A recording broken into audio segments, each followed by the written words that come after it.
Assalamualaikum warahmatullahi wabarakatuh. Halo semuanya, balik lagi di GEP Media Channel bersama kakak Kak Fitria.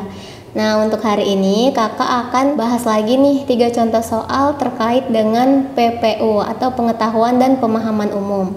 Nah, gimana contoh soalnya? Langsung aja dicek di video kali ini ya.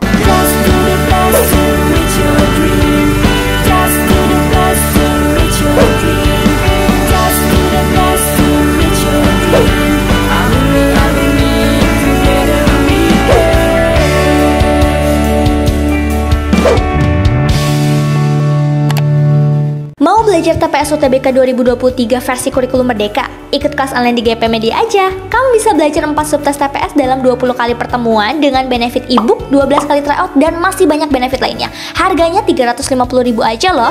Ayo buruan daftar dan jangan ketinggalan. Kapan lagi kamu bisa ikut tryout UTBK gratis di GP Media kalau bukan sekarang? Siapa aja bisa ikutan loh, jadi jangan sampai ketinggalan.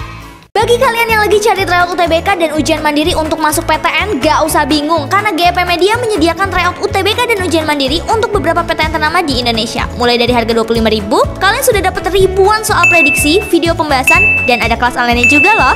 Tunggu apa lagi? Yuk daftar sekarang. Oke, di sini udah ada contoh soal, ada teks ya. Kita langsung aja, soal yang pertama itu ada kata bijaksana dalam kalimat 8 berasosiasi dengan. Berasosiasi ini artinya berhubungan ya. Tapi dia mintanya sesuai dengan kalimat 8. Nah, kita baca dulu kalimat 8 itu. Oleh sebab itu kita harus melakukan tindakan yang bijaksana terhadap diri kita sendiri, keluarga, dan masyarakat luas. Nah, di sini ada kata bijaksana. Jadi, kata bijaksana itu artinya tuh luas banget. Dia itu meliputi kearifan, pengetahuan, berakal. Nah, jadi kalau kita cek di opsi ini, sebenarnya A, B, C, D, E itu bisa masuk ke dalam makna kata bijaksana secara luas. Tapi dia minta sesuai dengan kalimat 8 yang paling pas itu yang mana? Kita lihat dari kalimat 8. Kata yang pas untuk menggantikan kata bijaksana itu adalah yang A, yaitu yang berbudi. Jadi nanti bacanya, oleh sebab itu kita harus melakukan tindakan yang berbudi terhadap diri kita sendiri, keluarga, dan masyarakat luas. Nah, mungkin teman-teman penasaran ya arti kata bersahaja karena mungkin kayak baru dengar. Nah, bersahaja ini artinya tidak berlebih-lebihan atau bisa juga kita sebut sederhana. Nah, untuk kata bersahaja ini dia itu lebih cocok kalau kata sebelumnya itu ngomong tentang hidup. Jadi biasanya dibilang hidup bersahaja gitu. Kita lanjut ke contoh soal selanjutnya. Contoh soal yang kedua. Apabila gagasan pada bacaan tersebut dipisahkan menjadi 2 paragraf.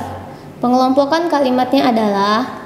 Nah, jadi di teks ini ada 8 kalimat ya, ada nomornya yang kecil-kecil ini dari 1 sampai 8. Kalau kita baca secara cermat ya, kedua teks ini itu bisa kita bisa pisahkan jadi 2 topik baru. Nah, kalau kita lihat dari kalimat pertama sampai kalimat keempat. Dari kalimat pertama sampai kalimat keempat. Nah, itu ngomongin tentang permasalahan sampah ya. Di kalimat 1 katanya produksi sampah yang meningkat tanpa adanya penanganan lebih lanjut akan mengakibatkan permasalahan yang serius. Kalimat 2-nya permasalahan sampah berkaitan dengan masalah kebersihan, lingkungan yang rusak, dan masyarakat yang tidak disiplin sehingga seringkali menimbulkan konflik. Nah, di kalimat ketiga, salah satu bentuk kesalahan dalam mengelola sampah adalah penimbunan sampah yang semakin besar dan bertahan dengan waktu yang lama. Kalimat 4, permasalahan sampah disebabkan oleh lambatnya waktu dekomposisi dari timbunan sampah, khususnya sampah plastik. Nah, dari kalimat 1 sampai 4 ini topiknya adalah permasalahan sampah. Terus kita cek nih untuk kalimat nomor 5 sama 8.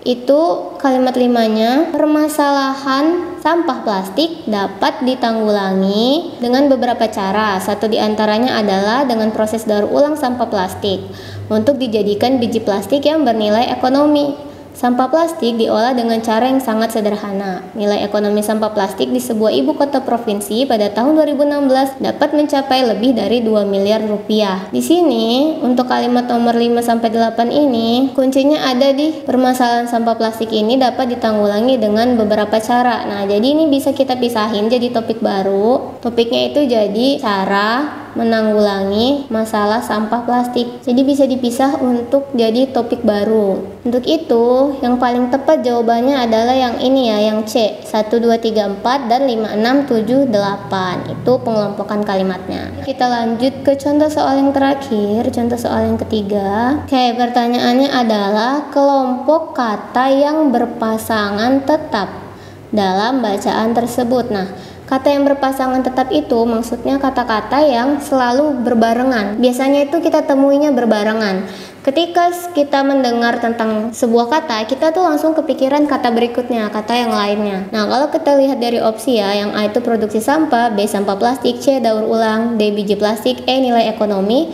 Kata yang kita itu sering nemuin berbarengan itu adalah yang C, yaitu daur ulang. Ketika kita dengar kata daur, pasti langsung mikir ke daur ulang, recycle kayak gitu. Nah, kalau A, produksi. Kalau kita dengar kata produksi, itu masih luas. Kita bisa produksi apa dulu? Produksi makanan, produksi minuman, dan lain-lain. Nah, kalau yang B, sampah plastik. Nah, sampah juga banyak jenisnya. Ada sampah daun, sampah yang berbahaya, sampah kimia, limbah, segala macam.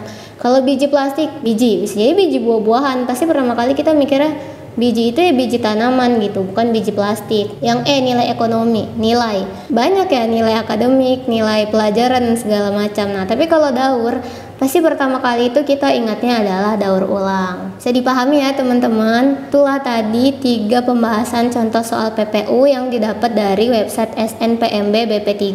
Mungkin cukup sekian ya pembahasan di video kali ini. Semoga bermanfaat and see you to the next video.